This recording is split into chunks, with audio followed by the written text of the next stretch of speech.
Alright everyone, it's time for a video on reflections of my childhood. I wanted to do a non-political video, but I forgot to tag out a bunch of the occult videos already, so I figured I'd do something interesting that doesn't have to do with, the free-for-all currently happening in the news or something that's related to censorship and tech or whatever, and just talk about a little bit of my childhood experience and, the good, the bad, and the goofy, basically.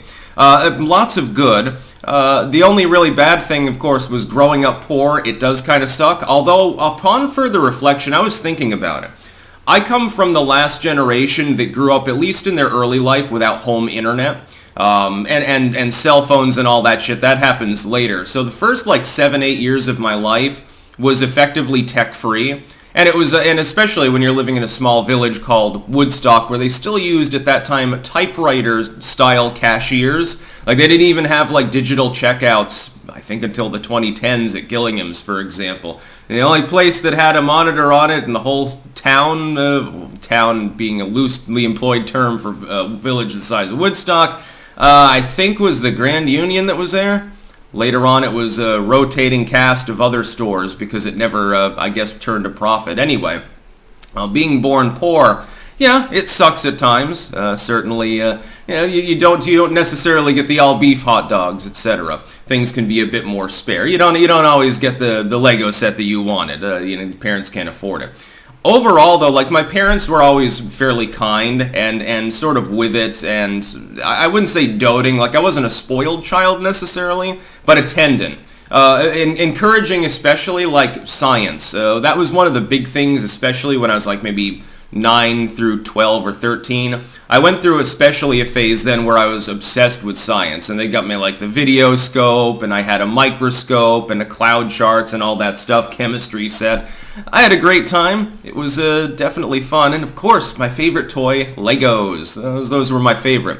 The new ones look like ass compared to the old ones, and the vintage old ones now are massively expensive. So I'm sort of sad that I gave my Lego collection away to some other kid. Now, that was a great time. Another thing. In my childhood, I liked to wander all over hell. I liked hiking a lot, but I wasn't allowed to go hiking on Mount Tom alone. Even though it's perfectly safe. There's not a whole lot of dangerous wildlife, and there aren't a lot of psychopaths that are going to go hunting for people in a mountain right next to the village. You can't really get lost. The paths up there are fairly wide. You could probably drive a tank on them if you wanted to. Although I should have been able to hike more. I did have fun. A lot of outings with my parents. Going to Hampton Beach was fun. And by the way, at the beach there are several kinds of people. There's the I want to sit in the sun people. The I want to go swimming people, and then there's the people like me who want to splash around in the tidal pool, don't give a shit about the ocean at high tide, because all I want to do is see weird sea life and seashells and see if I can find a shark fin sticking out of the rocks or something like that. One time Mom found a dolphin skull, actually.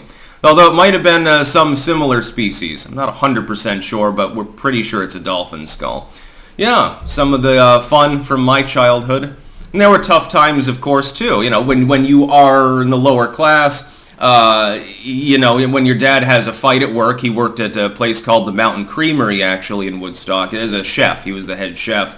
Has a fight with his boss, and of course we lived right upstairs from the restaurant, so you could hear them shouting at each other and then hear Dad stomping out. You can literally hear them at times. And then comes up and says, I'm quitting my job. And of course, as a kid, that's kind of frightening because you're like, well, aren't we one missed paycheck away from homelessness? Of course, they don't typically let people with little kids get homeless at the drop of the hat. There is actually a support structure available generally for most people. No, but you get a little bit afraid. And of course, he calms down. He had his cigarette and his coffee and went back down and went back to work. I thought that was funny. Also, practical jokes are always funny. One thing that me and my dad always found hilarious was to say, hey Mom, or in his case, hey Pam, and she would turn around and then you would snap a picture of her, and she'd get so pissed off when you do that. Another fun thing was because they were both smokers when I was little, I got pretty good with a squirt gun, and I used to bullseye the cherry right off of their cigarette, and Dad, the best thing would be if they were both there. Because Dad would get mad, and then Mom would effectively roll her eyes and be like, well, smoking's not good for you. At least he's not, why are you getting mad at him? I thought that was great fun. Of course, she would get just as mad if you did it to her cigarette, but It was funny. She would insert herself in that situation.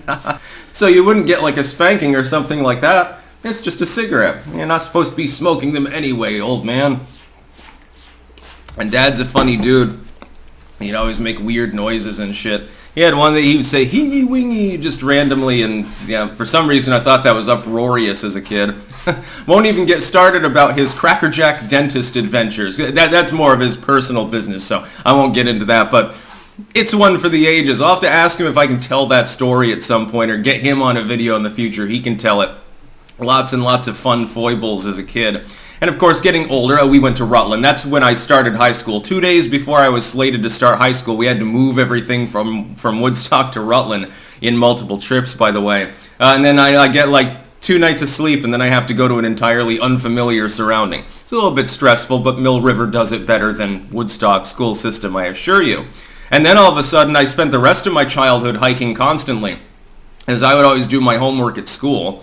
And so I'd get home and I'd play video games, or in the summer, I'd spend all day outside gardening and hiking. I'd wander all over hell. I wandered off partially into Mendon at one time. The forest out behind Jasana Drive, if you take that path that goes roughly along the river there and then crosses at one point, you end up at the main road, and beyond that is literally the Green Mountain National Forest if you go across the road. I've never gone up into there because that's a little bit more out of the way. You can't get lost in the woods behind the house in Rutland because it's completely surrounded by various forms of development. By residential zones, by the main road, or by literally Jasana Drive. So you can't get lost there. It's impossible.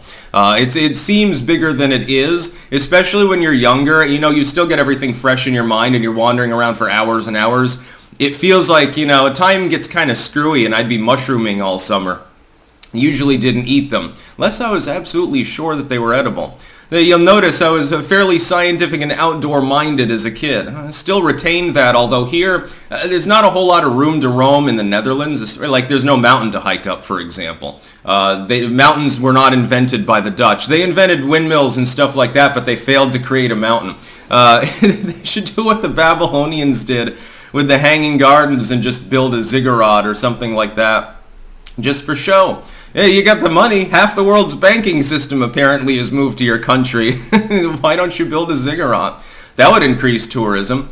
But yeah, I just wanted to talk about some of the goofy foibles of my childhood. I'm just sort of letting loose, especially because my first video of the day, and this was frustrating, I had to do twice when I was almost done with it, because my computer just randomly fucked up because the cat jumped up here and touched something just right on the keyboard, and it ended the video and locked everything for a minute, and I didn't know exactly how she accomplished that. It's kitty key codes. I don't know exactly. I have no clue what went on. That's about all. Peace out.